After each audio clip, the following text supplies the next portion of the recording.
Safe return of IDPs in focus as Repatriation and Resettlement Committee holds inaugural meeting.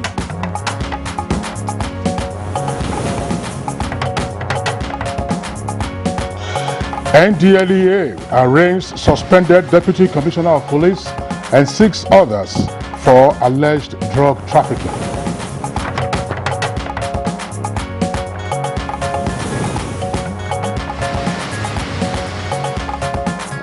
Education Minister inaugurates Federal Government ASU 2009 Renegotiation Committee.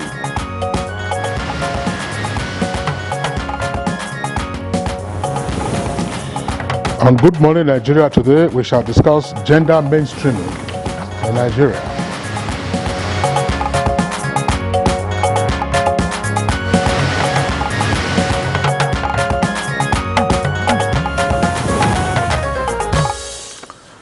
As part of efforts to recognize the role of women in the society and further create awareness on the challenges facing them, the United Nations declared the 8th of March every year to commemorate the International Women's Day. Now, this year's celebration has as its theme, Gender Equality Today for a Sustainable Tomorrow. Kingsley, the celebration is also coming at a time when the National Assembly rejected some proposed legislations aimed at promoting more opportunities for women in party politics, governance, and the nation at large. Now, those bills, of course, include allocation of 35% of political positions based on appointment to women, and the creation of special seats for women in the national and state assemblies, among others. And as the nation joins other countries in the world to mark 2022 International Women's Day, what progress has been made in terms of affirmative action? What steps should women take to further push their case for inclusion in governance and other challenges facing Nigerian women and the girl child? And what form of advocacy is required to get the maximum support of men towards actualizing gender equality? And what informed the theme for this year's commemoration of International Women's Day? It's on that note to welcome you to this edition of Good Morning Nigeria. I'm Kingsley Osadolo. And I am Nigerian Umar, also welcoming you to the program Good Morning Nigeria on the network service of the NTA. We, as usual, will bring you companion segments in the course of the program. And for now, Frama Pani is here with the morning news highlights. It's good to see you, Frama. Good to see you too. Good morning, Kingsley. Good morning, Karen. Here is the morning news. The Presidential Committee on Repatriation, Return and Resettlement of Displaced Persons in the Northeast held its inaugural meeting at the Presidential Villa, Abuja. Vice President Yemi Oshibajo at the meeting says the safe return of Nigerians displaced by the insurgency in the Northeast from Cameroon, Niger and Chad will be treated as an emergency assignment. To make sure that you are able to return to your home. The desire of the federal government is to make sure that we settle you well. Ahead of resettlement of more displaced communities in northern Borno, Governor Babagana Umar Zulum has undertaken humanitarian assessment of Malam Faturi town, headquarters of Abadam local government area of the fringes of Lake Chad. The governor was accompanied on the visit by government officials and other stakeholders of northern Borno senatorial district. Power them, so we shall be providing some financial assistance, financial grants to the community so that they can rebuild their homes by themselves. So immediately after they have completed the rebuilding of their own homes, then these temporary shelters will be destroyed. Solution to the current and indeed incessant industrial action by university unions in the country appears to be in sight. This followed the inauguration of federal government ASU 2009 Renegotiation Committee by Education Minister Adamu Adamu. Between the federal government and interest-based unions, which are for ASU, SANU, NAT, and NAS, commenced on Monday, February 13, 2017. However, due to a number of unforeseen circumstances, especially the COVID-19 pandemic, the exercise has had to stop and it has dragged on till now. It is my hope that what we'll bring here in 3 months will put an end to all strikes in the university sector. The suspended Deputy Commissioner of Police, Abba Kyari, has been arraigned before a federal high court sitting in Abuja, along with 6 others by the National Drug Law Enforcement Agency. Abba Kyari and 6 others are standing trial on 8-count charge with borders on alleged drug trafficking, tampering with evidence, and other offences. Abba Kyari and 4 other police officers pleaded not guilty to all the counts, while 2 alleged drug traffickers pleaded guilty to the counts. The case is being handled by Justice Emeka Nwite. Well, I wouldn't like to go into the issues that affect the life of the case at this stage. What we're concerned at this stage is securing the bail of our clients. And they're pleading guilty or not guilty, that is left for them and their defense counsel. Ahead of 2023 general elections, the All Progressive Congress has administered oath of office to new state chairman of the party. The event took place at the Buhari House National Secretariat, Abuja. At this point, I would like to draw your attention that the work has just begun. I pray and I hope that by the time you get back to your respective states, you will unite the party in your various states. So please remember those that stood for you and be a leader in your various states. Whatever actions you take, put at the back of your mind the principle of fairness, equity, and justice. 1,000 civil servants drawn from federal ministries, departments and agencies are to receive information and communication technology training this year under the 3rd phase of the federal government's ICT for Change initiative. Secretary to the Government of the Federation, Boss Mustafa, signed a memorandum of understanding to this effect with Huawei Technologies Nigeria Limited to signal the commencement of the latest phase of the program. Would expand topics to focus on areas including 1, ICT development trends, 2, e-government for the future, 3, 5G motivation and industry progress, and 4, cybersecurity strategies. We take training very, very important in head of service, and that is why in our own strategic plan, capacity building is an integral part of the items, one of the pillars in the plan. Which will significantly improve the efficiency in public service. Minister of Foreign Affairs Geoffrey Onyama says he is working with the Nigerian ambassador to Ukraine, Shina Alege, to overcome the political and logistical challenges of safely evacuating Nigerian students from Sumy, Ukraine. In a tweet, the minister explained that after some setbacks, a seemingly viable option will be tried Tuesday, 8th March 2022. And that's the news for now. Good morning, Nigeria continues with Karen and Kingsley after this break.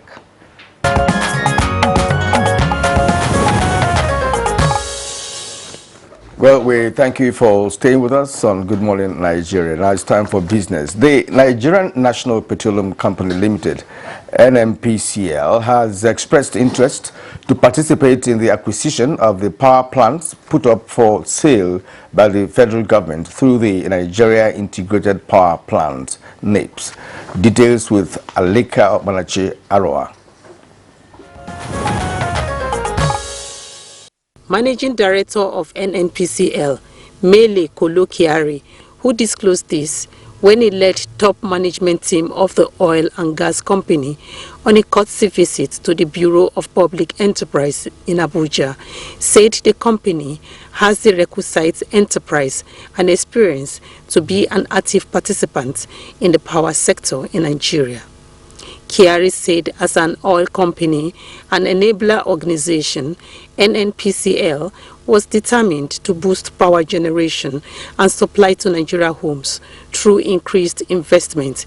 Hence, it had signed a contract with China Machineries Engineering Company and General Electric to provide 50 megawatts of electricity to Maiduguri, Borno State.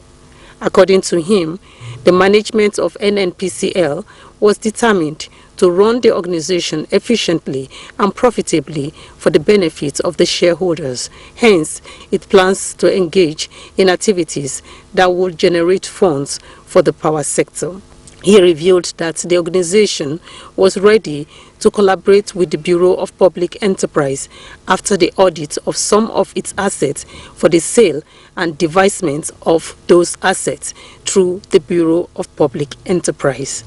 The GMD added that the planned audit will be carried out by renowned and reputable audit firms. And taking a look at Monday tradings on the floor of the exchange.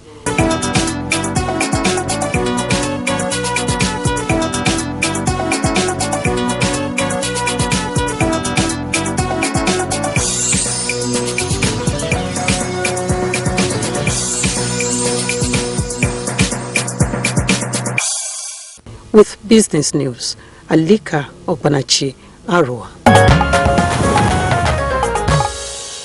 Thank you very much, Alika, for the business package, and good morning, Nigeria.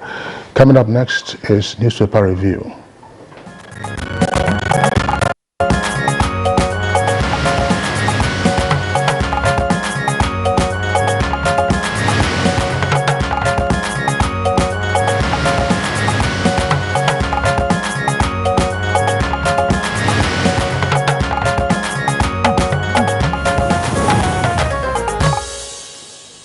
All right, now it's time for the newspaper review, and we have two papers to review this morning, The Nation and the Punch newspapers. Let's begin with The Nation newspaper. The Nation newspaper, above the name flag, we have a family of slain lady on Lagos BLT demands justice, and that's on page 4. Kwankwaso's group, TNM, adopts NNPP.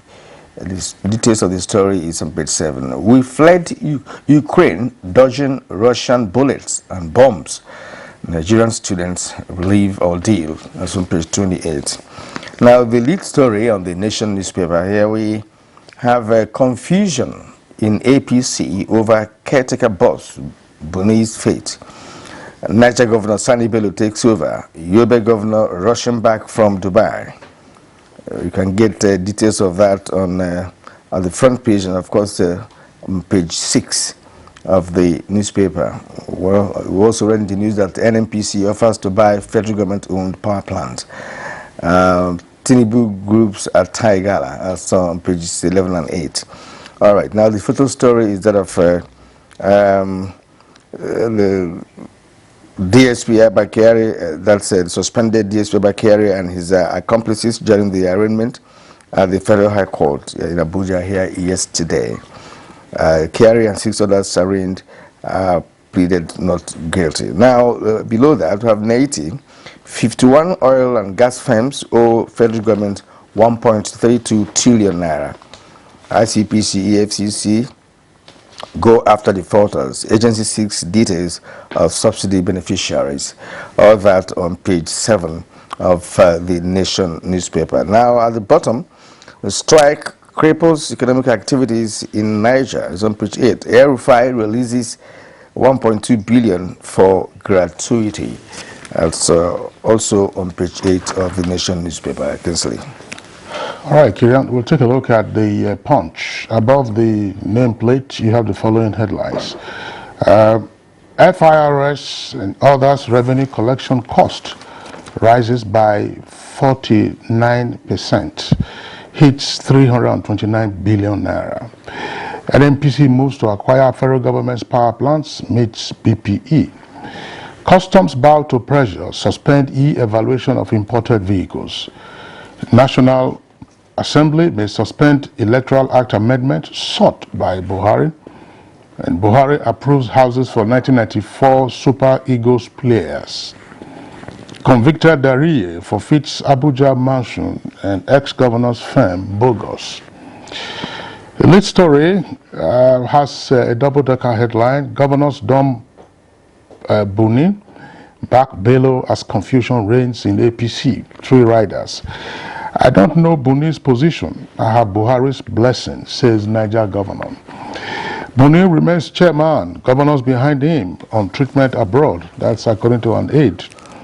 No change of leadership in APC, declares caretaker panel secretary.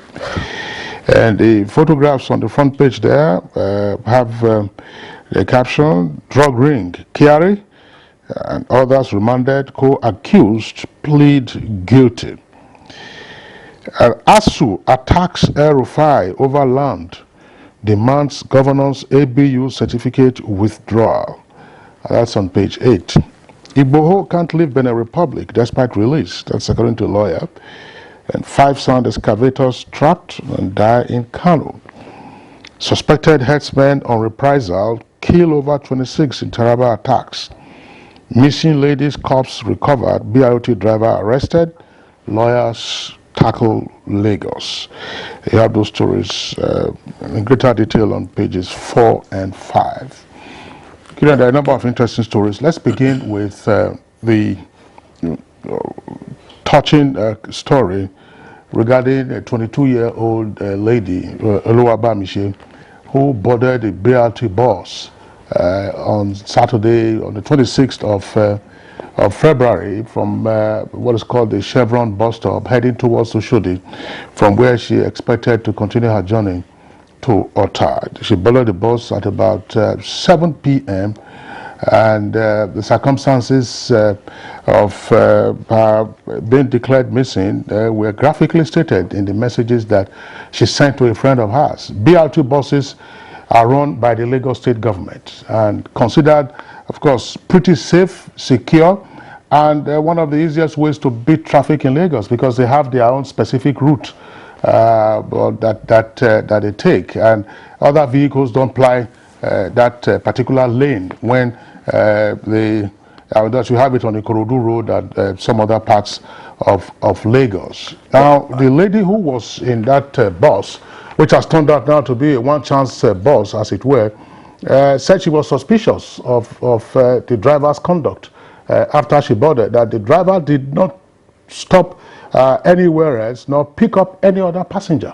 Does it mean that she was the only passenger in the bus? Well, she said that the bus was dark, and that's the communication she had, because she was communicating with a friend of hers after she boarded the bus.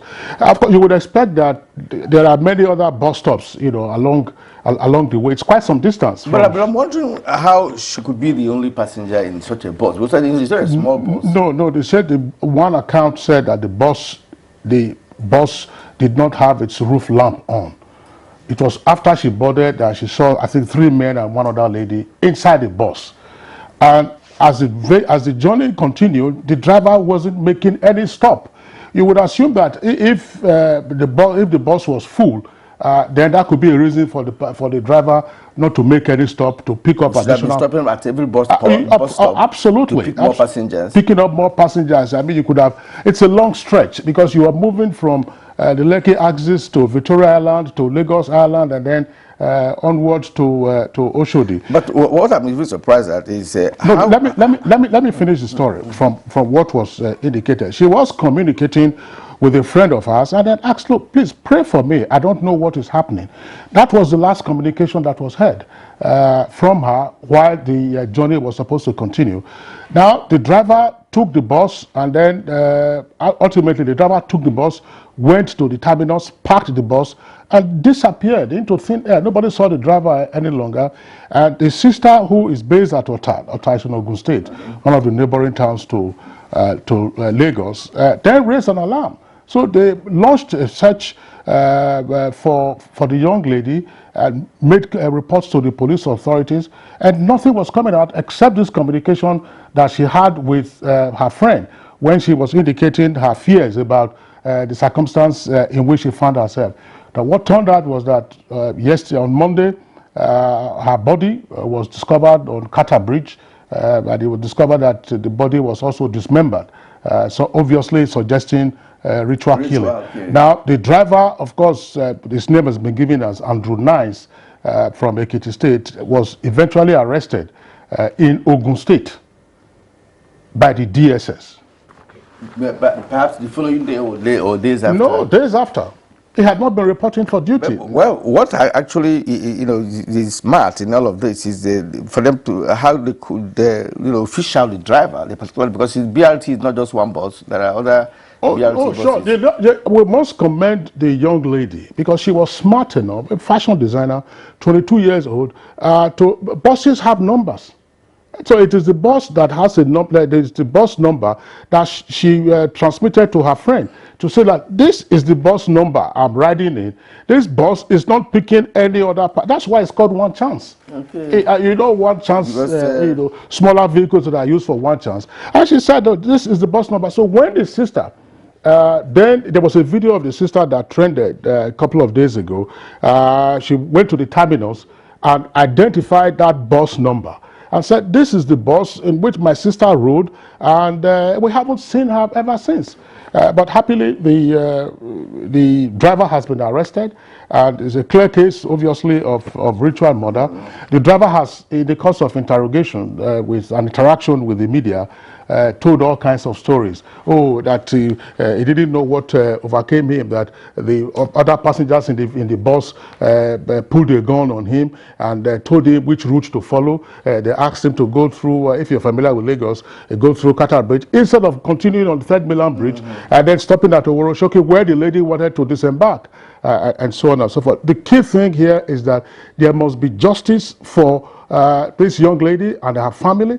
And this is not the kind of case that you should prolong for ages, because as we know, there are events that are happening rapidly, and before you know it, the matter gets forgotten or gets... That's right. So I think it's a matter that is necessary for the Lagos state government to ensure that public confidence is restored in the BRT system. Is the system, right. And they should also be careful about the drivers that are employed, to drive the BRT, since it's a government-owned transport, system. Yeah, but part of the story also emerged that the police authorities went after the guarantors of the driver. And they indicated that his address, which he gave, he had since left that address about a year or so earlier. But the authorities must be commended, the police and the DSS, for fishing out this man. I think it was picked up somewhere at Odobolu.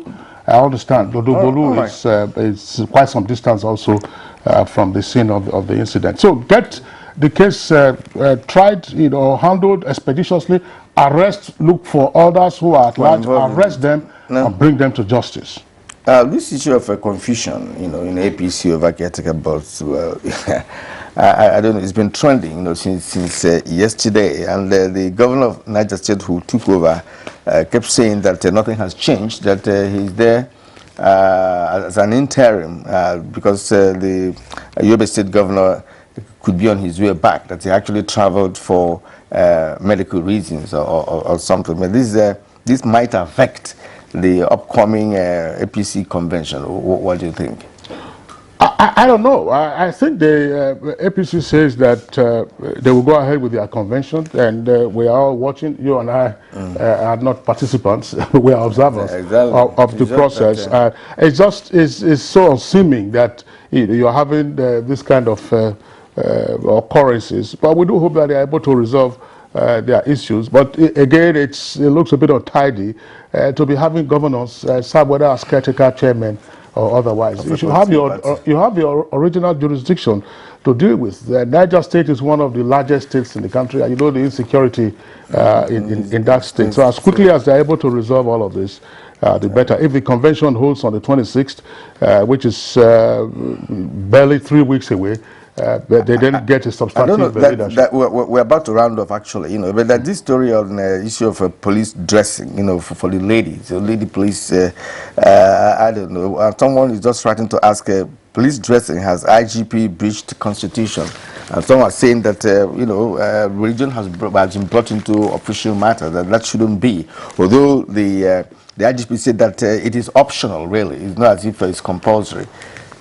Well, there's a view has been expressed by at least one senior advocate of Nigeria, Bunolu Adeboruwa, saying that the Inspector General of Police is attempting to enforce religion in the multi-religious society. So we'll see how that goes, how it pans out, whether dress code is the most urgent item for the police authorities to be concerned with at this particular stage.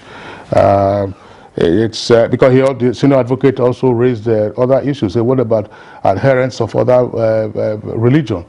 If they were to dress Sele, for instance, as he cited, who normally go barefooted. So are you going to ask them to wear shoes, and so on and so forth. So it's a key thing. But I find it a bit funny, just before we take off, there's a story here on ASU. There's another story about the approval of houses for 1994 Super Eagles. I thought this matter had been dealt with. The Super Eagles that won the Cup of Nations in Tunisia in 1994. They also, of course, played in the World Cup of that year, qualifying for the first time. Then, of course, got eliminated by Italy in the second round. I thought their issue had been sorted out, but the story doesn't provide sufficient detail. Now, ASU is attacking El-Rufai. El-Rufai is the governor of Kaduna State, because he says that the state government under El-Rufai is seeking to appropriate part of the land of Ahmadu Bello University. So ASU is saying that the institution should withdraw El-Rufai certificate. El-Rufai studied quantity surveying at ABU. Why should you get to the point of withdrawing his certificate instead of using constitutional means to fight the issue of the reallocation of ABU land? Absolutely. Well, that's what it should be, not to withdraw his certificate. Withdrawing certificate doesn't arise in any sense. If you satisfied the conditions for the award of the certificate having been found worthy, both in learning and in character. I think that is just by the way. They're not serious about that. He had the first class in quantity surveying. Right, so we want to withdraw it now and say that nothing else class graduate. It is not just possible. We have to wrap it up here. That's right. For newspaper review for today, we'll take a short break now. When we come back, we'll of course be focusing attention on the first item for conversation.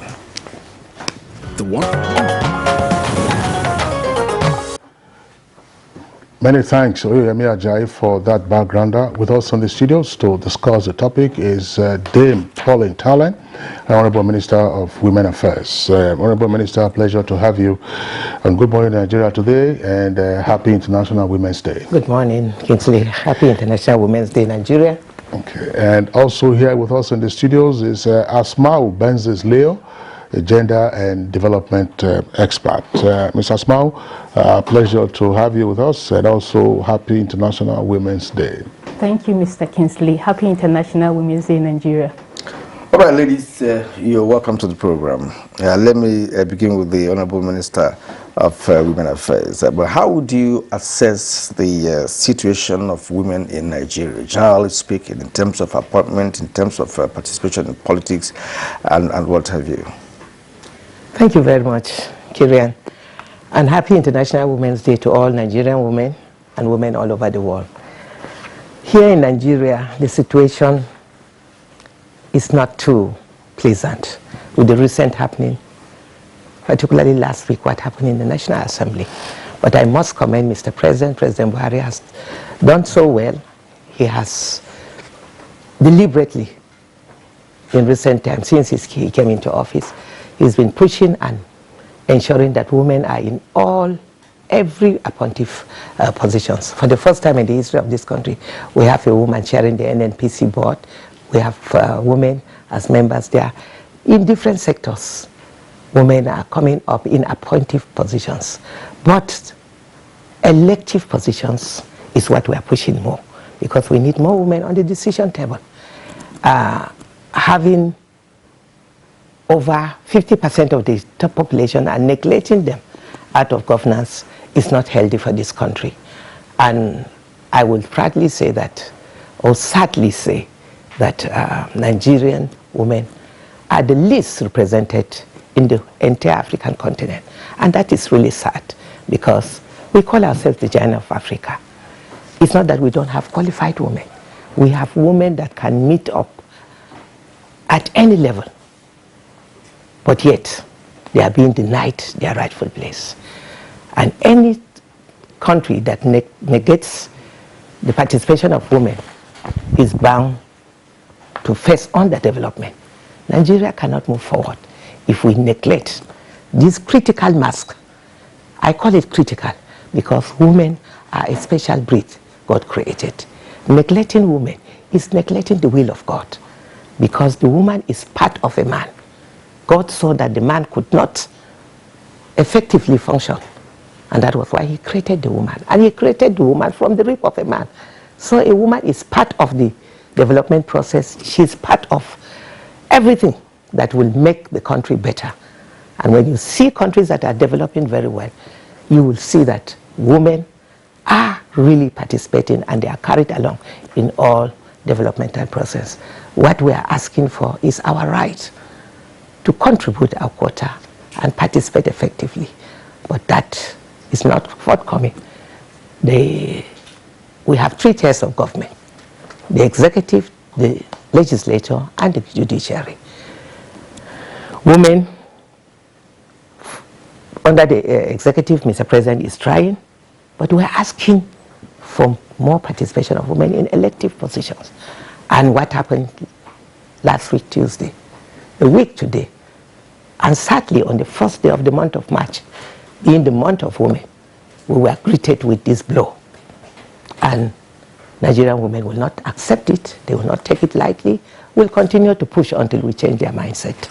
Madam, on a number of occasions, this issue arose on this platform where we have discussed different aspects of women participation in politics and, of course, appointive positions. And there are issues raised then, one of which is the capacity of the women in terms of active participation in party politics, in terms of having meetings, in terms of having the finances to compete with men and others. But when women are not looking for reserved positions, some people might ask, how would that happen? If, for instance, you say, look, in the House of Reps, we should have like 50 or more women, and then how do you get them from the different constituencies, to win the election in the different parties to be able to make up that number? Nigeria is not the first that will try it. Other countries have tried it and it's working. Reserving special seats for women where only women will contest is part of their affirmative action. It is done in other countries and it works. But why should Nigeria be an exception? Nigeria women participate effectively in politics. It's just that we have more women in the administrative or in the party structure. And that's the starting point. When you have a party structure with over 35 men as members of the working committee, and you have only one voice, only one woman, how can that voice make sense? The moment she tries to talk, they will shut her down. So we are struggling, and that's why we worked closely with the party Constitution Amendment Committee. They've made some progress, and I want to commend the chairman and members of that committee, like for my party, APC, Professor Tahir. He's quite gender sensitive, and most of his members, all of them, did their best to include women in the party structure. The more we have women in the party structure, the more we'll have say. The administrative structure is what we are saying. It's not that we don't have capable politicians that can participate or work towards it. There are also issues of finance. You don't effectively play politics without enough money. Women are not fully empowered, and that's why we say we are vulnerable. All right, Honorable Minister, thank you very much. We know that the temptation is strong against the background of what has happened in the National Assembly to focus on the fate of women through the prism of politics and to an extent of governance. But when my colleague Kirian asked the question about assessing the state or status of women in Nigeria today, I would imagine, for instance, that that will cover a broad range of issues. How are women faring, for instance, in the professions? What is the state and status of women in the economic space? What is their place in the boardroom? How do we find them in the educational sector? What is it that they are doing, for instance, if you take it up, say, in the academia? Are we having women squeezed out of the educational space?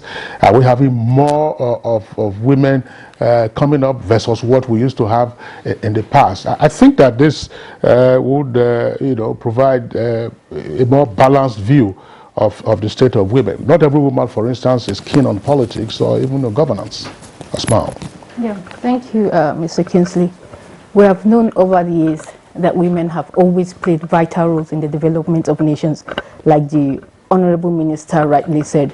The issue is not the aspect of participation. The issue is the ability for the system to recognize this effort and bring it to bear. Educationally, we all know when children are starting up in schools, you will discover that the young girls do extra well in school and they pass their exams very well. That's where your career choices start. But as you move along the ladder of life, so many barriers tend to hinder the growth of women in their career choices. For instance, when a woman is coming up and a man is coming up, you know, there are some careers, they will say you don't need to marry for a certain period of time. You have to wait so that we will get the benefit of our money invested in you before you get married. And that can hinder her growth, because for a young woman, she might want to start a family. And this is just like in a normal, some of the private sectors.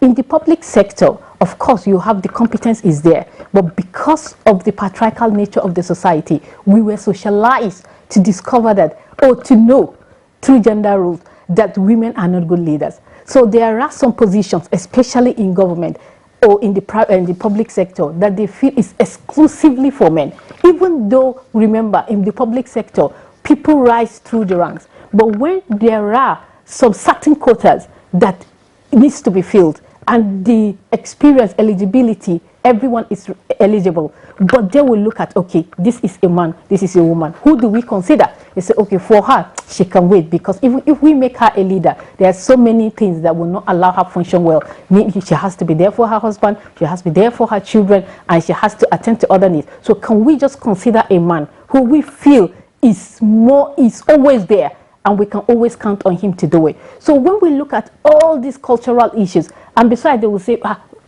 there's a cliche in this country that the woman's whatever is in the bedroom, that you are not so when we begin to conscientize the public to know that a woman is no good but just in the bedroom or in the kitchen, that is where we get it wrong. Women can be leaders at every point in time, whether you are in the public or in the private sector. Look at in the private sector, in the financial sector, we have more than 7 key CEOs of banks.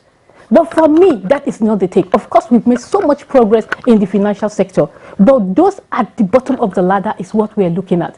How can they rise? And some of these appointments, I tell you, they do it just to be seen as being gender sensitive. It's one thing for you to put women in positions of power, and it's another thing for those women to have a voice and the ability, the power to exert authority. When you look at the board of those financial institutions, they are mostly more than 90% occupied by men. So for the fact that you make me a CEO and the board members that control my daily affairs are 100% or 90% men, then I am in a disadvantaged position, because every decision I take has to be vetoed by these men. So we don't want a situation whereby women will just be occupying space as if we're just a portrait. We want a position whereby you will give a woman, give her the right, give her the privilege, give her the space, give her everything needed for her to thrive in that space. Let there be no restrictions, let there be no biases.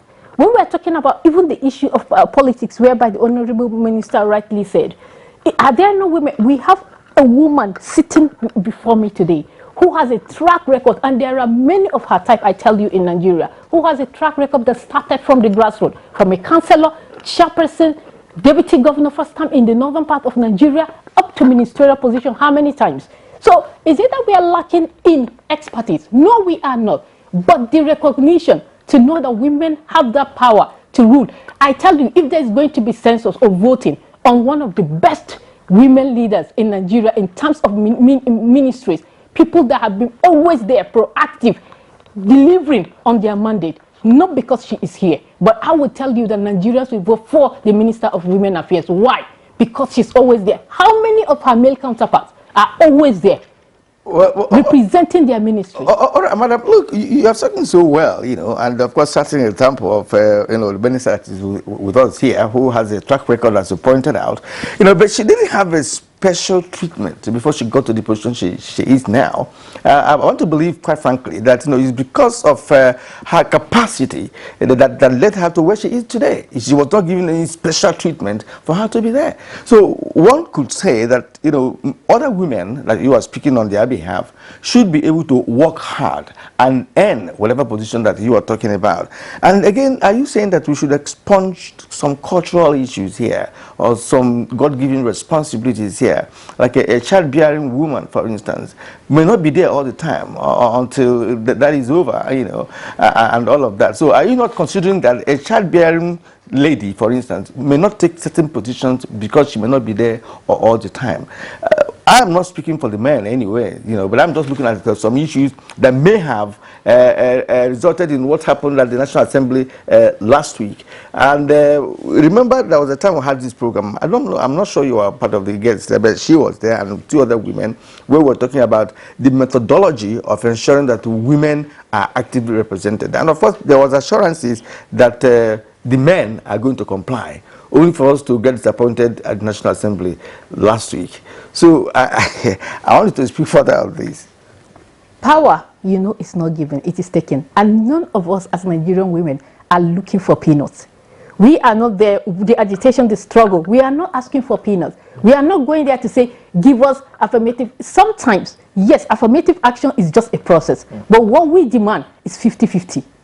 Our agenda for Nigerian women is 50-50. I think because we have condescended to the level of saying 35%, that is why we are taking for granted.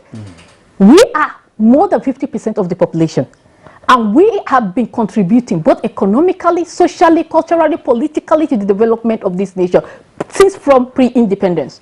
So if it is good for the men to rule, if it is good for the men to take the boardroom, then it is good for us as well, women. So we are not asking, when you say women should be on expertise, on every level, that is what gender equality is all about. We are not talking about equality because we want to be the same with the men. No. Equality in terms of the rights, equality in terms of opportunities, equality in terms of resources. And once that equality is enshrined first in our constitution, then women will have it. It's because of this constitutional barrier. And why are the men afraid to enshrine it into the constitution? Because they know that there is enough capacity. They know there's enough expertise.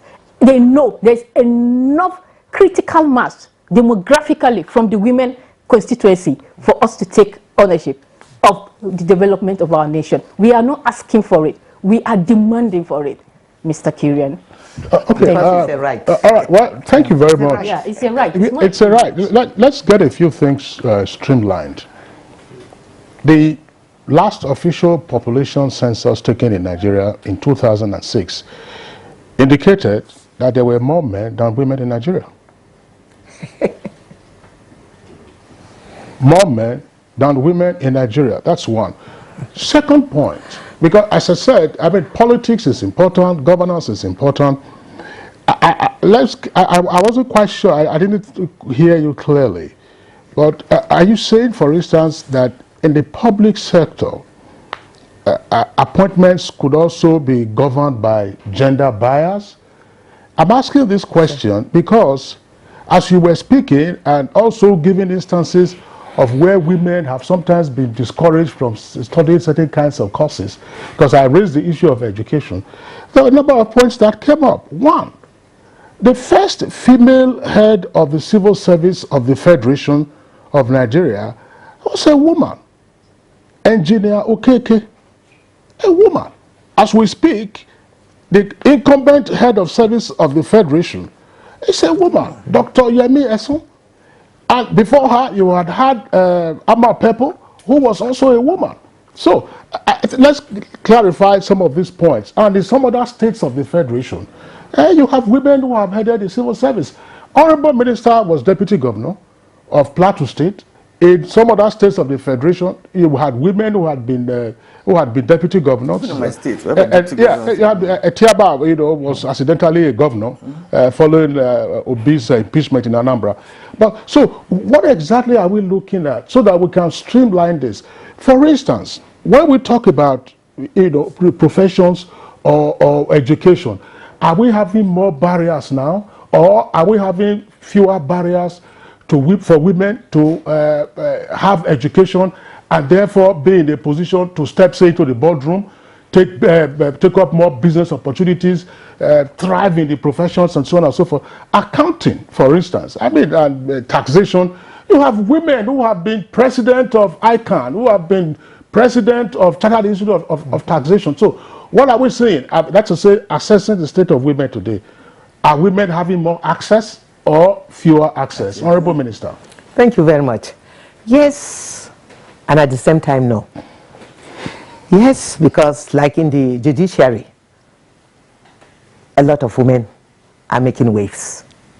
Women, it is because it's not an appointment. It's because they earn it, and we're proud of that. In the financial sector, women are thriving well. And that's why, in the area where I said no, that's why we are talking about the education of the girl child. It is top on my agenda, because unless we empower the girl child, and education is the greatest empowerment you can give a child, you will agree with me that the number of out-of-school children, more than 75–80% are girls. There are the cultural barrier. Take, for example, in the Far North, where girls are forced into early marriage, where girls are not allowed to complete at least senior secondary school. But what we are demanding is that education, Mr. President has said it over and over, that education is the right of every Nigerian child, particularly the girl child, because educating a woman is educating the family, educating the society and the nation at large. If you educate a woman, she will ensure that her children are educated. She will ensure that everyone in the family, the community, she will go an extra mile. And that's why you have more women in the teaching profession. Women, if given the opportunity, can thrive 10 times better. You know it. Women are better managers. From the home, take for example, the socialization from the home. The first teacher is a woman. The mother, each of you sitting here, all the men in this room, you know that if you can recall the special role your mothers play to bring you up, to ensure you are in school. Most homes now is the mothers that are the breadwinners in the home. Even those running petty trading, you know that special role that a mother can never abandon her child. A mother can never throw the baby with the bathwater. If women can sacrifice all and all, nurture you to be great leaders, why can't we support them to be better contributors in nation building? There is no position that you give a woman to occupy that she will fail you, because it is a divine gift. Women are multitasking. Women can manage. Kirian, you were telling her that there are certain positions that a woman should not take because she's having children. I say no to that, because bringing forth a child is also a great contribution to nation building. If we don't give birth to children and nurture them, you won't be sitting here. Again, and that's why we're advocating that every workplace should have a crèche. It is a right. It is her own contribution to the nation by bringing forth children. But because she's a mother, she should not be denied occupying any position in the office because she's nursing a baby, and I say no to that. There should be a crèche nearby where her child is being taken care of while she's doing her job. Or a space is even given inside her office where she's multitasking. She can work and at the same time take care of her child. So if you can only think of this special divine gift God has given women, you will not ignore them. We are not begging. We are demanding our right, because God did not create a woman to be less than a man. Equal gender equality is what we are demanding. Honorable Minister, are we, the advocacy, is it being communicated appropriately? I think that's the question to ask, because sometimes there is a risk of generalization. Yeah. When you say out of school children, it's a challenge that affects mostly girls. But in some parts of the country, it is mostly boys that are affected by the out of school phenomenon. Some parts of the country have also advanced that the issue that we are talking about would seem a bit strange because they have overcome those things. So is there an audience segmentation for each kind of message and messaging, so that somebody from a different part of the country who has not had the kind of restraints that or constraints that we are talking about will say, okay, yes, I think this is critical, this is what we are facing with, okay, this is the glass ceiling that I'm dealing with in my environment, and they are speaking to it and they could address it. Yeah, thank you very much. We are talking on the global, generally for Nigeria. The few states that have overcome it are quite few. Do you know that even in the South, it's just like the general thinking that we thought VVF is only prevalent in the North. When I went round on tour, when I went to Ebonyi Federal Medical Center, you will be shocked to see the number of young girls and women that are in that hospital. That is a hospital that takes care of the southern part. We used to think that VVF is only in the North because of early marriage. No. There is no part of this country that doesn't face this problem of either early marriage or complications of women after childbirth. So VVF is everywhere, and we must address it. Yes, communication, you said. It's just like what happened in the National Assembly. We did a lot of advocacy, but I think there was a missing link. We will go back to the drawing board.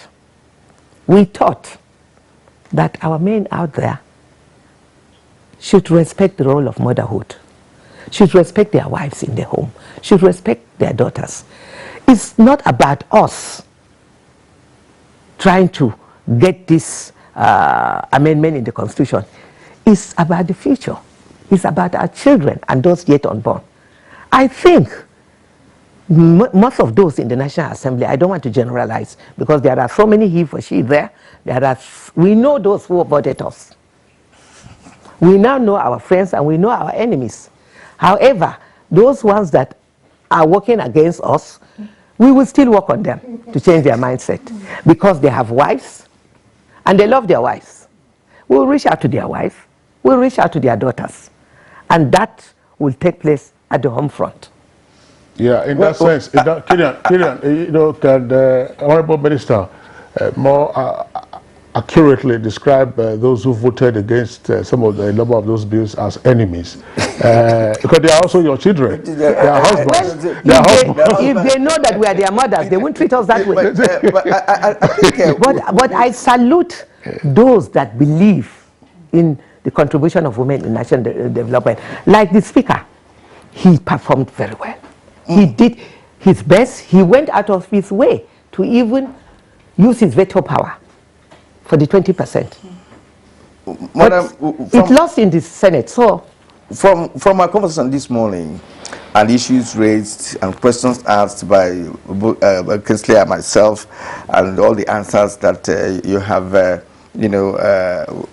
you have given, and your explanations, should be this common belief that women are not necessarily neglected. We have read out some positions held by women even before today's Nigeria. Even in the colonial era, pre-colonial era, some women played critical role in development process of this country. We've had, even since 1999, we've had a Speaker of the House of Reps, who was a woman and all of that. And Kingsley mentioned a few other, positions held by women. And so I don't want to believe that women are totally neglected. But perhaps what you are pushing is for the men to up the ante in terms of recognizing women and giving them positions. But there's this other issue which has to do with the situations where women themselves campaign against each other, especially in politics. There are instances where a woman is contesting election with a man in the opposing party. The women will tend to vote for the men, right? And that has continued. So, is there enough communication, as Kingsley raised earlier on, with respect to making women themselves understand their importance, their relevance, the need for them to actually participate actively, either in governance, in politics, or even in business? Let's get Asma to answer this one. This is very interesting, Kieran.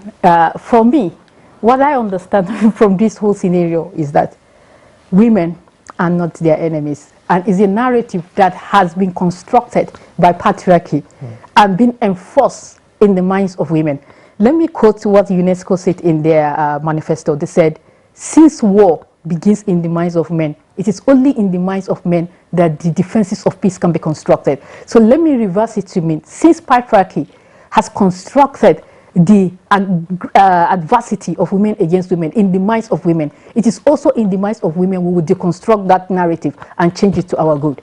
It is not that we don't like each other. For instance, let me just paint a picture. Wars always starts by men, perpetrated by men, and most of the victims are women. Do we ever say that men don't like men? We don't. A lot of issues, even politically. And wars have been fought because of women. Well, I am not aware Helen of that. Troy. Which war? Helen of Troy, in ancient history. Before the present-day United Nations, war were fought by women issues. But right now, where we are in this dispensation, women are not issues when it comes to diplomatic policies and wars, proxy wars, or whatever it's happening. So it's just an instance that men can put up a kind of narrative just so that they can attack women.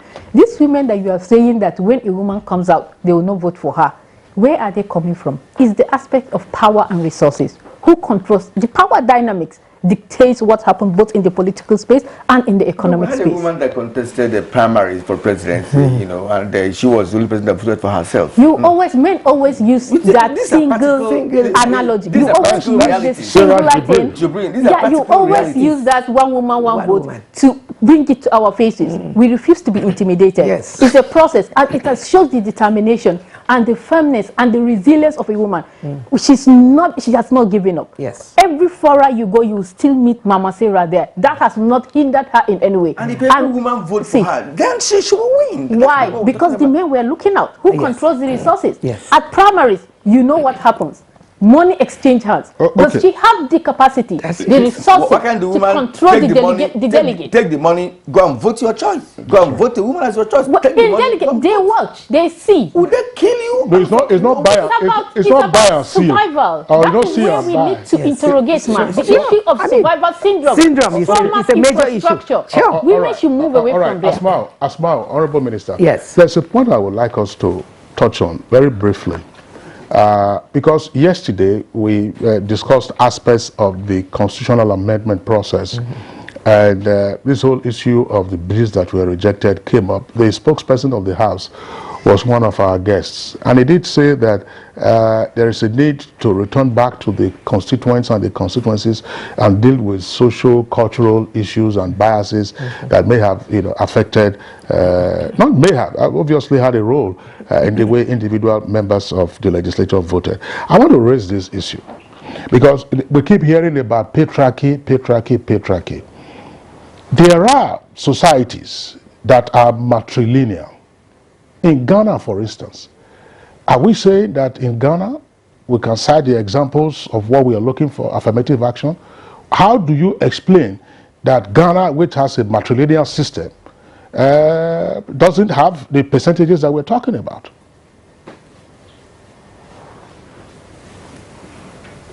Open question. Okay, let me just, Her Excellency, let me The issue of matrilineal societies is basically for reproduction, if I may tell you, truly, in Ghana, the case you are citing is basically on what? The reproductive role of women. We are talking about the community engagement and productive role of women, which involves politics and the economy. Even the same Ghana you're talking about, men control politics. So what are we saying? The highest ranking chiefs in Ghana decide the political space. They decide almost everything. How many of the Ashanti kings, how many of those big people in Ghana are women? They are, whoever must become the president must have to go and pay allegiance to these people, because that is why the role of traditional institutions is very important. And I love what you said on the issue of going back to our to the constituency, to the grassroots where it matters, because for us here we are a bit enlightened to know about gender equality and whatnot, but for the common man at the local level, they've been socialized to know that a woman is nothing but just a figure, or maybe a woman is just to occupy space. But for us here, we understand better, and so they that are representing us, we believe they know better. So if they are telling us to go back, we are not dealing with the constituency yet. What is the political will for them to show? It's going to be effort in futility, Her Excellency, for us to be. How many consultations have taken place? There's no region for your political zones that we have not taken this advocacy for extra seat for women. Has it brought out anything? Of course, the constituency have spoken. But the powers that be denied us. Kyria, I know we are pressed for time. Let's have this in mind, even if we are not able to address it. You say that the purpose of the matrilineal culture in Ghana is essentially procreation. Okay, well, that's again open to further interrogation. J.J. Rawlings, who seized power in Ghana and after the return to democracy also became Ghana's president, had his mother as a Ghanaian. His father was Scottish. So, this is one rare case, Kingsley. This is another rare case, like the case of Sarah. We're talking about general issues. Rawlings' case is a very rare case. His mother must have been a very strong woman who had so much influence in her space. And definitely, she got the support of the traditional rulers and all the powers that be for Rawlings to emerge. That is a rare case. Let's not generalize it. What is happening? You talk about going back to the drawing board, going back to the roots. To the roots. We will definitely go back to the roots with what has happened in the National Assembly. But I want to agree with Asma'u that we have gone far.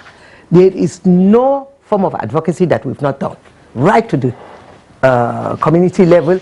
I mean, all the advocacy I've been doing in my ministry and all other women organizations is reaching out to the traditional rulers, community leaders, religious leaders. And even in our churches, we know the role. Women are the engine of the churches. Madam, what I'm saying it's not that you don't know the role.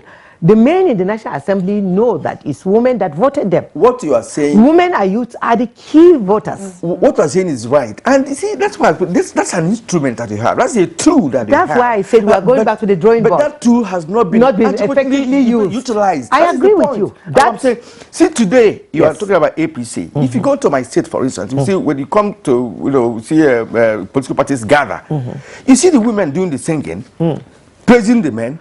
We will no longer sing. To go to electoral war. We will no longer sing for any man. That is the point. If the women, if your advocacy is right, then the women should be conscientized. They should be.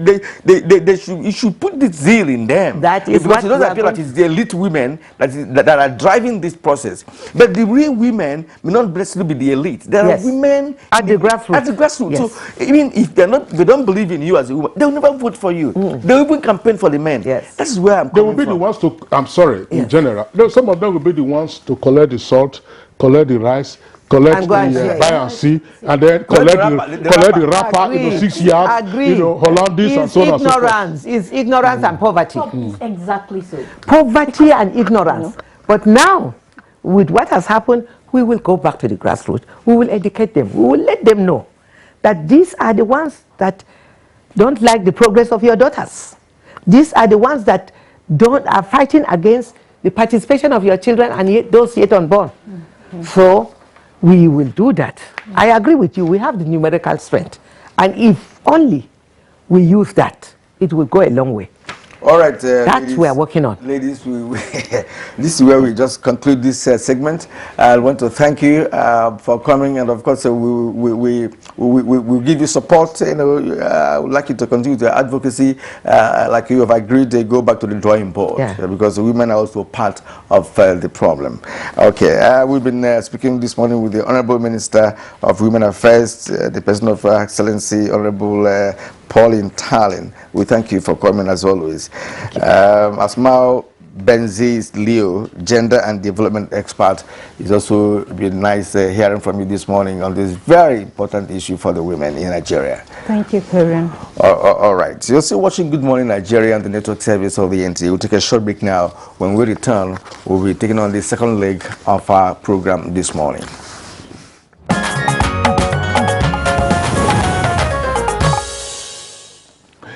Well, all right, we have as our next guest this morning, Dr. Michael Ujo. Dr. Michael Ujo is the Country Director, Global Alliance for Improved Nutrition Gain. Good morning and welcome to the program. Good morning. Thank you for having me. All right, Dr. Ujo, once again, a pleasure to have you with us. Of course, today is International Women's Day, and it's perhaps advisable to kick off with a linkage with the theme for this year's celebration, Gender Equality Today for Sustainable Tomorrow. Well, what does that tell us about gender equality and nutrition gain? Is there any nexus? Thank you very much, and it's a pleasure to be here to have an opportunity to celebrate our women on International Women's Day today. The theme, like you rightly said, is Gender Equality Today for Sustainable Tomorrow. And the campaign hashtag, if you like, is Break the Bias. And what does that mean? I think it's important to be sure that people understand what bias means. So that is when you have a predilection or a preference for something or someone, or you have or you discriminate against something or someone. Sometimes it's conscious, sometimes it's unconscious. We've all been listening to and seeing the controversy around the gender bills that didn't pass through the National Assembly. And one of the most, if you like, regressive arguments I heard about this was that our people are not ready, and so we cannot, pass this bill. As men, we need to be pushing, especially for those of us who are enlightened, to be pushing the argument and convincing people who are not ready or who don't understand. So that's really important to say. From the nutrition perspective, what we know is that empowered women are able to secure their own food and nutrition more effectively. And in doing that, they are also able to secure the food and nutrition of their younger children and more widely of their families. And so it's important to ensure that women have that agency to be able to take charge of their lives. And that way we have a much better society, a much better country where malnutrition is dealt with. So malnutrition, in many cases, is something that really affects mainly more women and children. And so it's important to focus on how women can be part of the solution to addressing malnutrition across the country. Now, so that's the connection. Okay, now from your work, with women who own the businesses, could you tell us the kind of challenges that these women face in managing food and nutrition businesses? Thank you. So the bias that we talk about finds its way into how the food system is organized and how it works. And I will just give a very quick example. So in Nigeria, for example, we see that a lot of the food that we produce is lost. The estimates suggest about 40% of our vegetables is lost between production and the table. About 50% of the fruits that we produce. And women have a particular role in the agriculture system. They are much more heavily represented in the post-harvest stage. So in terms of small-scale processing, storage, and so on. And if we don't focus on how we can make that space more conducive for women to be able to operate, then we see more and more losses of the foods that we produce. One of the ways that this comes across is that the equipment even that women use are not designed with women in mind. And so that already becomes a problem with them actually being able to use some of the technology that's available for post-harvest loss reduction for many of the types of foods that we consume. But in terms of the wider challenges, the main one is finance. Women do not have access to finance. They don't have access to capital. The society that we are in gives a lot of the capital is in the hands of men. And even women in many of our societies don't actually inherit land, for example. So the key ingredients of production are not under their control. And so finance is a big thing. And even when you get beyond some of that as a woman and you want to try and run a business, you go to the bank to try and borrow money, it is more difficult for women to access loans because of the lack of capital to back it up, but also because they are not as likely as men to oversell what they bring, and so convince people who are making decisions about loans to support them. So finance is a big thing, but there's so many other things. I've already talked about technology, which is a problem again because we don't design a lot of the technology that we use in the food system with women in mind. That's also another problem. But does the technology discriminate? I don't know. Yeah, should we design a particular instrument, with women in mind? Is it done? So again, just to maybe give an example from the kind of work that we do, the equipment or processes that you can design that would make it easier for women to be able to be part of. And so the size of the equipment that you're using, just the weight of it, the size of it, the way that it works.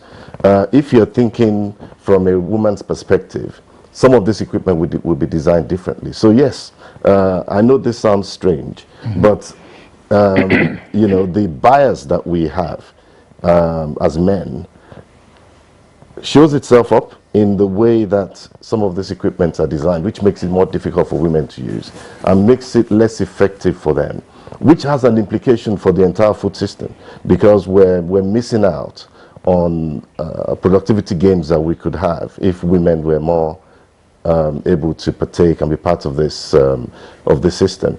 And another problem that we find is just the lack of social capital for women. Men are able to access different networks that women are not able to. And part of that is because they don't have the time to be able to access these networks because of so many other competing priorities that women have to take care of, looking after children, looking after the men, cooking, and so on, which limits the time available to them to be part of productive society. I'm wondering, Dr. Ojo, the scenario you are sketching, is this more related, for instance, to sole proprietorship rather than a corporatized approach to, say, value addition in the agricultural food chain? Because if you say, oh, lack of access to capital or finance and so on and so forth, the gender insensitive equipment or technology, as we have also indicated, some persons would argue that if you have cooperatives, that reduces the barriers to finance.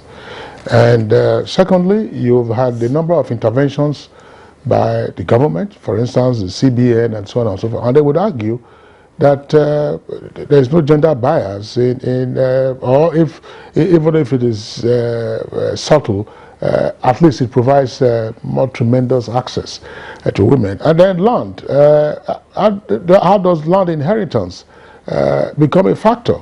If for an individual, yes, let me just have a small space for my sharecropping and so on and so forth. That's because I'm an individual. But if it's a corporate entity, a cooperative, or even a business, then the issue of land as land inheritance doesn't arise. So are you looking at it from this small perspective of the individual farmer or from a corporatized environment, and therefore how to encourage women to get into this? So whichever way you look at it, I think I suspect you are asking this to be an advocate. But whichever way you look at this is part of the problem that we need to address. What makes it, or why should men feel that they are the only ones who should be in charge of, if you like, large corporates? And why are we not, don't we have more women in charge of these large corporates? That's the question that we should be asking ourselves. And, you know, so all of these issues around capital, land, access to finance and so on play a part in that. But when we look at our food systems, the majority of the production of food and, you know, whether it's, you know, producing, processing, marketing of food right through the system is done at a small scale. And so most of the companies who are involved are what we call SMEs, small and medium enterprises. And so whichever way you look at it, the lack of agency that women have and the bias against women, whether it's to do with finance or capital in other forms, is part of the reason why women are not able to play a full part. And so some of the work that we do is really targeting those SMEs in the food space and particularly working with women to ensure that we understand how to design our programs and our work to help them overcome some of these barriers that we see in the system. Do you have a network? Are you working for women, with women across the nation or in some selected areas of the country? Yeah, so the work that we do to support women in the food system, it takes many forms, but yes, one of them is through networks. I spoke earlier about the social capital that women don't have in the same way as men. We coordinate something called the Scaling Up Nutrition Business Network, or SBN. And that is an opportunity to bring not just women, but players in the food system together, but particularly try to understand what barriers women are facing in producing and supporting the food systems and helping us to make sure that people have access to safe and nutritious foods, and to try and address that in specific ways. So the interventions will be gender sensitive. We're trying to make sure that we're thinking about women in the way that we design the programs, but also gender transformative, really focusing on what we need to do to support women into the food system and help them be part of the solution, which they have to be. Otherwise, we put a hand behind our backs. We'll have time to continue this conversation, but at this point we'll have to thank you and appreciate your contribution this morning to the program. Dr. Michael Ojo, Country Director, Global Alliance for Improved Nutrition Gain. Thank you very much for coming. All right, you're still watching Good Morning Nigeria, and we thank you for staying with us up to this moment. We'll take a short break now. When we come back, of course, we'll be dealing with the next segment of the program. This is NTA News 24 broadcasting from Abuja. You can watch us anywhere, anytime on the following platforms: Start Times, Channel 101, Freak TV, Channel 703, DSTV channel 419 and GoTV channel 446. For more information, log on to our website www.nta.ng or join us on our social media handles, Facebook at NTA News 24. For comments, suggestions and inquiries, send an email to news24@nta.gov.ng or call us on the following numbers. NTA News 24, news and more news.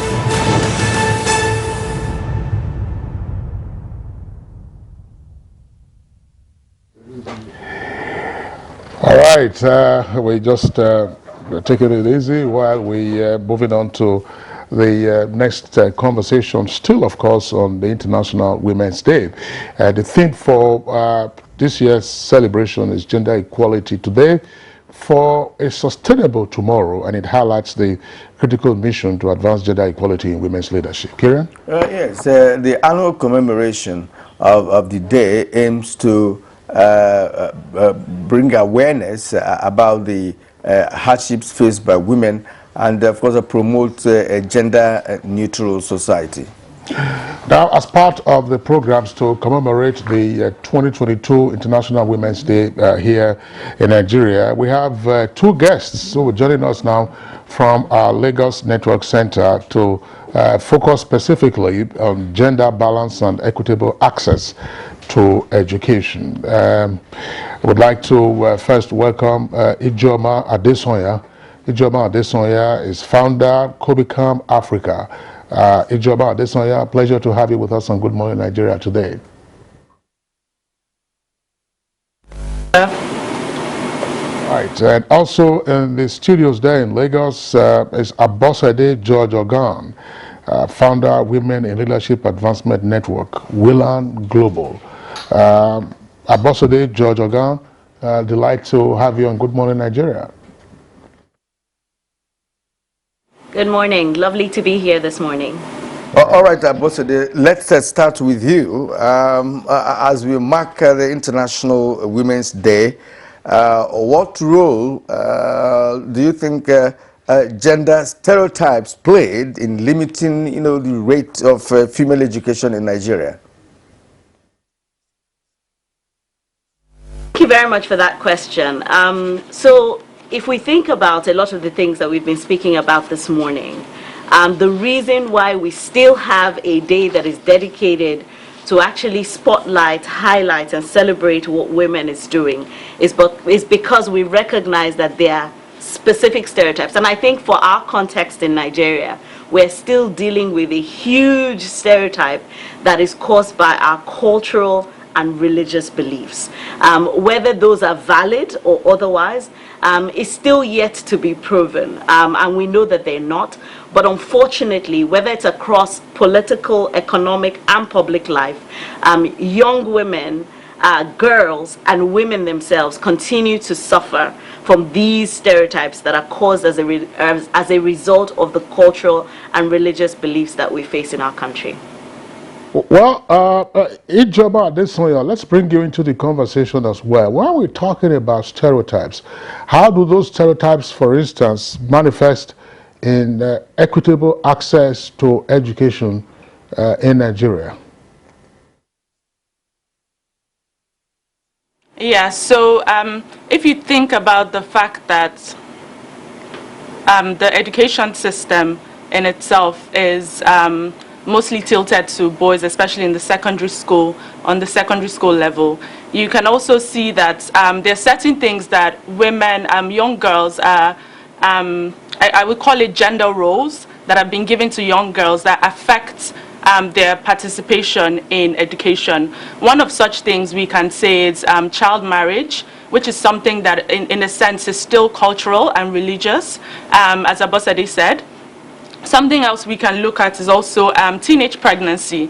So a lot of young girls at a certain age are not able to continue on with school because they've been pregnant, and that leads to a lot of obviously young girls in mostly junior secondary school not able to complete their education. Let me still stay with you because in your submission, you said that secondary education is catered towards boys. Well, that could be true to some extent, but I'm not sure many Nigerians will agree with you on that, because if you say perhaps in some parts of northern Nigeria, one could agree with you based on early marriage system or phenomenon in that part of the country. And now, if you move down towards the southern part of the country, what happens there is that it is even the boys that are not in school. So I hope you carry out a research on this, and re-examine what you submitted to us. So what do you say to this? Because if you go to, even in Abuja here where we are, you go to schools and move to classes. In fact, girls outnumber the boys in classes, exactly, even in primary and secondary school as it is today. Yeah, right. Could you speak to that, because let's know where you're getting your information from. What I was trying to explain with that is when we go through primary school, we find that there's the ratio between boys and girls are up to par. But when we come into secondary education, especially after junior secondary education, we find that a lot of girls are not able to complete that education. So we find that at the end of the day, we have more boys graduating secondary education than girls. And even looking at the facts, it shows that only 9% of our young people actually move on to tertiary education. So that shows that there's a gap, a huge gap from secondary to tertiary, and most of that is dominated by boys. Thank you. But let's bring in again Ambassador George Ogan. I'm just wondering, so that we clarify this, I mean, there are persons who will be watching this at home and they will be asking themselves, hey, what are we looking at? Are we making progress at all in terms of equitable access to education? Because as my colleague Kirian said, just by casual observation, you find school pupils, in their uniforms, mostly girls. You go to tertiary institutions, universities, you find ladies all over the place, which wasn't the case in the past. I mean, when I had my first degree, you could count the number of ladies who were in class with you. And today, if you were to go there, you can probably count the number of boys or men that you will find in such classes. But so overall, are we making progress in terms of providing more access to women? I also want to take this into account. Years past, if you like, decades ago, if a teenage girl had should we say misfortune or had an accident of pregnancy, the tendency was for that to be the termination of her education, because the parents would invariably say marry her off, or compel whoever was responsible for the pregnancy to marry her. But that doesn't appear to be the case today. So what are we looking at? Are we making progress or are we regressing? Very much. So I think the first place to start is a lot of what we're speaking about is actually based on a MasterCard Foundation Secondary Education in Africa report. So to Kirian's, I guess, question earlier about is this sort of fact-based? And I think to the point that Ijoma made earlier, so we see that enrollment, when it comes to enrollment, boys and girls, we're almost achieving parity. But again, as she said, it's really about completion, right? And there's specific skills that makes this really difficult. And, I think I find it really interesting that you're saying we see girls everywhere. And I think that is the bias lens, isn't it? Because it was scarce before. When we start to see numbers, then we sort of have a tendency as humans to exaggerate, the numbers that we're seeing because it has been scarce before. And really, I think that's what this International Women's Day sort of highlights, around breaking the bias, because there's a lot of unconscious bias that we live with and that we see through the lens of that actually helps us to interpret what it is that we're seeing. So let's start with the good news. The good news is that enrollment, we're almost at parity, but I think the emphasis is that we are not seeing completion rates, right? So that's one. So there's a huge need for us to close the gap around the quality of education and the relevance of the education, right? And what we see as an opportunity is that secondary school education is that place where we can literally change the course of a girl child's life, right? So she goes through primary school successfully, hopefully, but at the secondary school level, whether she has access to boarding facilities, if she's going to be in boarding school, for example, you know, hygiene products, because she's a young girl and needs access to these things. These are some of the things that the school system doesn't provide for, and therefore makes it comfortable for a girl to actually go through and complete. Ijoma also alluded to things like teenage pregnancy and all of that. But I also want to emphasize that the quality and the relevance of the education that girls and boys, but particularly girls, get in secondary education actually can set them, so it can sort of unlock their lot in life. And I think that that's really important. So think about, at secondary school level, does a girl have access to sort of all the foundational skills, so numeracy, literacy, and things like that? Does she have access to 21st century skills, right? So we're talking about work.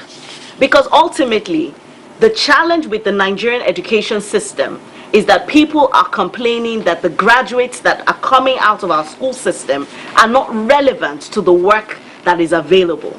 And so unemployment rate continues to increase because the gap between the education that our people are getting versus the work that is available, there is a huge gap. So how do we close that skill gap, all right, around the 21st century skills, around leadership, around creativity, problem solving, critical thinking? These are all things that if the girl went through a secondary school education, acquiring the skills, entrepreneurship. I think a lot of the things that Dr. Ojo spoke to earlier was around access to finance. We have seen the evidence, all right? 52% of the women who work are actually in informal employments.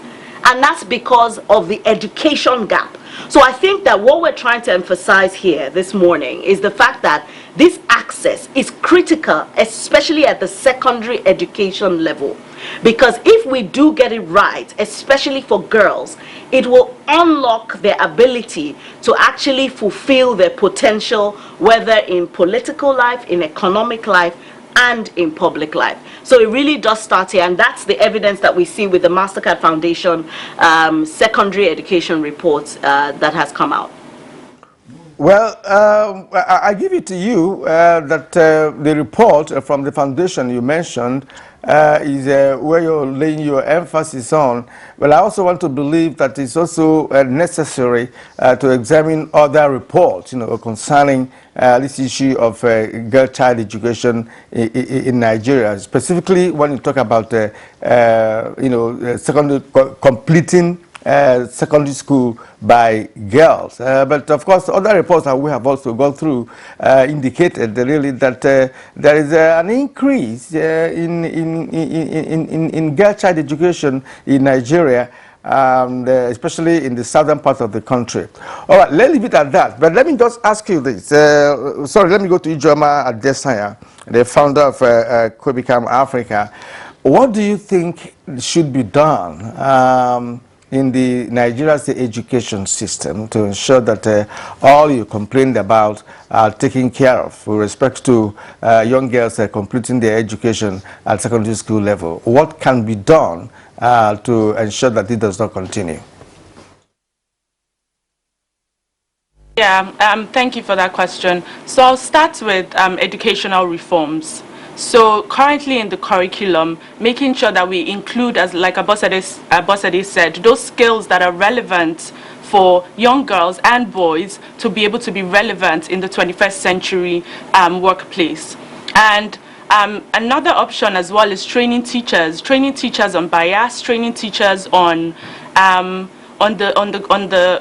the skills that are needed for participation in the workforce, and for that to be effective and efficient for the young boys and girls. If you look at the fact that only 9% actually move to tertiary education in sub-Saharan Africa. That's a huge gap. So where we really need to be focused on is the secondary education.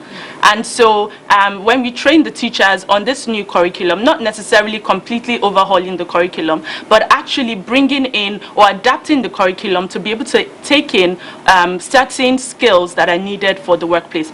Like Abosede said, critical skills, even extracurricular activities. And this is where not just the government, but other institutions, the private sector, international organizations, and just the stakeholders come together and think about ways that we can improve the employability of boys and girls in Nigeria. All right, Ijoma Adesanya, thanks. Let's bring in again George Ogan into this aspect. Okay, it looks like the MasterCard Foundation report you are referencing focuses on completion challenges for the girl child in terms of secondary school. What are the recommendations therein? You speak about skills and skills and skills. Some of these skills you talk about actually have their foundation in basic education. So what are the recommendations going forward? A major recommendation will be sort of adapting our learning and teaching system. I think that, you know, again, just the gap between the quality of the graduates who come out of these systems and the fact that they're not relevant skills. So to your point, the emphasis on examination, all right, and those type of assessments versus are people really learning and the ability to apply what they're learning. So that's a huge gap. And then I think that something else that we can do is how are we funding? So finance is a huge part of this education conversation and providing access for all. Because what we see today is whether you talk about the quality of the teachers, the quality of the learning environment, or the quality of the curriculum, a lot of it is linked to the fact that we have limited finance and you know, whether this is from government financing. And so getting creative about how we provide equity financing. So looking for opportunities for us to have result-based financing where we have adaptive education models. So we don't just take it as a template that this is how we've been doing it, therefore this is how we're going to do it. But I mean, to be honest, in other parts of the world, they're actually doing something called choice-based learning, right? Where you identify what my areas of strength are, what the skills that I technically, or rather I have naturally, and you sort of nudge me in that direction. Because remember that ultimately education is to help these people as individuals, especially young girls, become valuable contributors to society. And so we must not forget that. And so if you want to draw an equation, all right, it doesn't stop at education. It stops at the fact that this young girl then has a chance to contribute economically to the country and to the nation and to the continent of Africa in a way that we begin to prosper. So I think it's this conversation about how do we include everybody, but we need to provide access to diversified funding. So government cannot do it alone, and I think Ijoma made that point. It's going to take a collaboration amongst stakeholders, whether this is through the CSR, whether this is through international foundations like the MasterCard Foundation. So in the case of MasterCard Foundation, they're giving out 37,000 scholarships, all right? And 27,000 of those have actually been at the secondary school level, with women and young girls benefiting 75% of that. And I think that the more we have other players coming into this space, I think the better it will be. But we need to look at how do we adapt our learning and even the content of our learning, but also how do we diversify sort of the financing, because that helps us to improve both teacher quality, content relevance, and of course helps government hopefully see the type of reforms that they should put in place that enables the overall sort of advancement of education that leads to actually quality output and obviously gives girls equal access and equal opportunity at achieving their potentials in life. All right, Aboside George Ogan, founder, Women in Leadership Advancement Network, Willard Global. We thank you this morning for being part of our show. I also like to appreciate Ijoma Desanya, founder, Kobikam Africa. We also want to believe that you continue to make your candid contribution to the education of girl child in Nigeria. Thank you indeed. Now, let's take some sports news. Let's go back now to the foreign scene. Russian President Vladimir Putin has made a new offer for evacuations, saying Ukrainians can choose where they want to be evacuated to. This is coming as United Nations aid chief calls for safe passage for civilians to leave conflict areas in Ukraine in the direction they choose.